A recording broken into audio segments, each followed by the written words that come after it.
There's a sentence smart people say right before they give up on you, and you've definitely heard it. It's two words, it sounds polite, it's actually a verdict. Huh, interesting. The moment you hear it, you've been silently filed into a category you can never argue your way out of, and science says you won't even feel it happen. In the next 8 minutes, I'll show you the 15,000-person study behind that sentence, the 2-second checklist running in their head, and at the end, the only test that reveals which side of it you are on. Let's start with the study I mentioned at the beginning, because it's real and it's weird. In 2016, evolutionary psychologists Norman Lee and Satoshi Kanazawa analyzed data from over 15,000 adults for the British Journal of Psychology. The headline finding?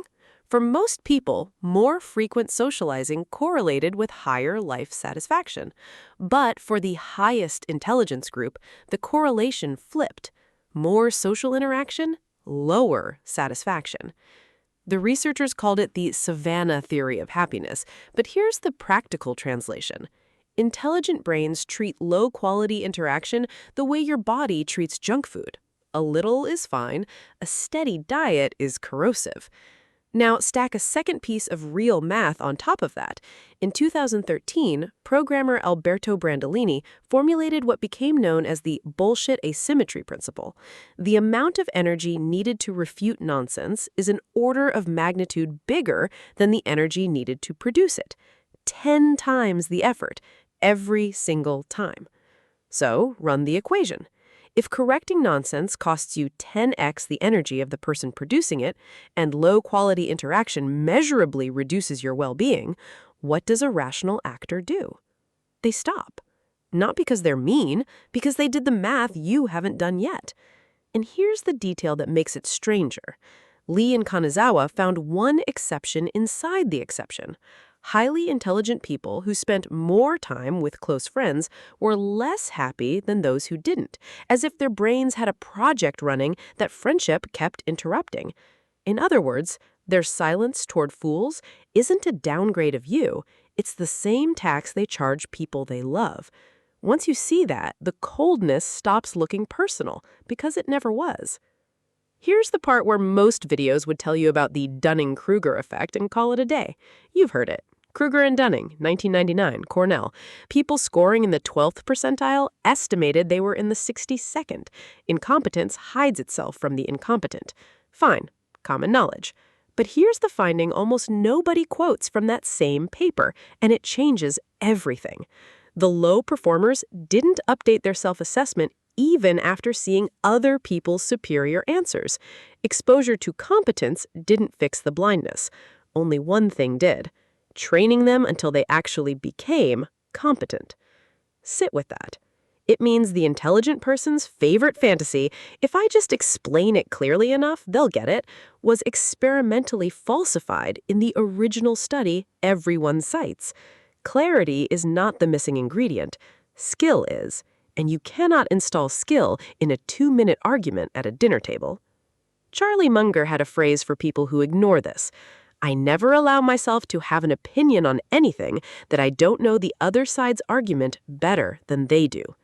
Notice what that implies. The discipline isn't in arguing better, it's in choosing when arguing is even a valid move. There's a mirror image of this trap, and it's worse. The same 1999 paper found that top performers underestimated themselves. They assumed the task felt easy for everyone. So picture the actual conversation. A person too skilled to realize they're rare, explaining something to a person too unskilled to realize they're wrong. Both calibrated incorrectly in opposite directions. That's not a debate. That's two broken speedometers comparing readings. Smart people quit that conversation because it can't mathematically converge. Let's continue with the backfire nobody warns you about. But surely facts help a little? Sometimes. And sometimes they do the opposite. Political scientists Brendan Nyhan and Jason Reifler documented cases where corrections made misinformed people double down, the so-called backfire effect. Now, to be honest with you, because this channel doesn't do convenient half-truths, later replications, including a large 2019 study by Wood and Porter, found full-blown backfire is rarer than the internet claims. Corrections usually nudge people slightly toward accuracy. But here's the catch that survived all the replications. The nudge is small, it decays within days, and it almost never changes behavior or voting or spending. So the intelligent person's cost-benefit sheet reads 10x energy expenditure, temporary millimeter of accuracy, 0 behavioral change. You wouldn't accept that return on a stock. Why accept it on your Tuesday evening? Worse, while the correction fades, something else sticks. Memory researchers call it the continued influence effect. Even after people accept that a claim was false, they keep using it to make decisions, as if the retraction never happened. The brain files the story and shreds the correction. So the intelligent person isn't just getting a bad return on the argument, they're depositing accuracy into an account that automatically converts it back into the original error by Friday. Now the new angle, the one that separates people who quote studies from people who understand them. Psychologists studying compassion fatigue, originally in nurses and therapists, found that empathic engagement is a depletable resource. Every act of patiently modeling another person's confused mind burns what researchers call cognitive empathy, actively simulating a worldview that isn't yours. Intelligent people are better at this simulation, which means, brutally, that a confused conversation costs them more, not less. They can't not see all the errors. It's like asking a chess grandmaster to watch someone hang their queen 40 times an hour and stay serene. So the modern intelligent person hasn't become unkind, they've become a budget manager. They've moved from retail kindness, correcting everyone, everywhere, for free, to wholesale kindness, writing, building, teaching people who asked to be taught. Same empathy, radically better allocation. That's why they smile, nod, and say, "Huh, interesting," and change the subject. That phrase, "Huh, interesting," is not agreement. It's an invoice they've decided not to send. Now the 3 filters they run. Steal these. Filter 1. Did they ask?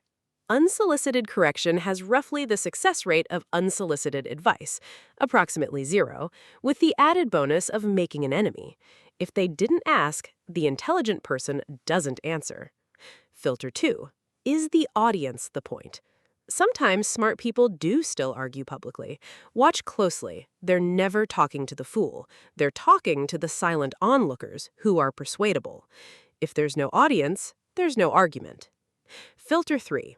Is this ignorance or identity? Ignorance is a gap, fillable. Identity is a load-bearing wall. Touch it and the whole house fights back. The Kruger-Dunning data says only training fixes the gap, and no dinner table sentence renovates a wall. 3 filters, 2 seconds. That's the whole cold demeanor you've been noticing. It was never a personality. It was a checklist. And here's the uncomfortable final thought, why you should be worried rather than smug. Everyone watching this video just nodded along, imagining themselves as the intelligent one. Statistically, some of you are the person being quietly filtered out. The 1999 study guarantees you can't feel it from the inside. So here's the only reliable test. Intelligent people change their minds out loud. They say, "I was wrong about that," in public, regularly, without dying. When's the last time you did? If you can name it, date, topic, witness, congratulations, you're probably on the right side of the silence. If you can't, someone in your life is smiling, nodding, and saying, "Huh, interesting."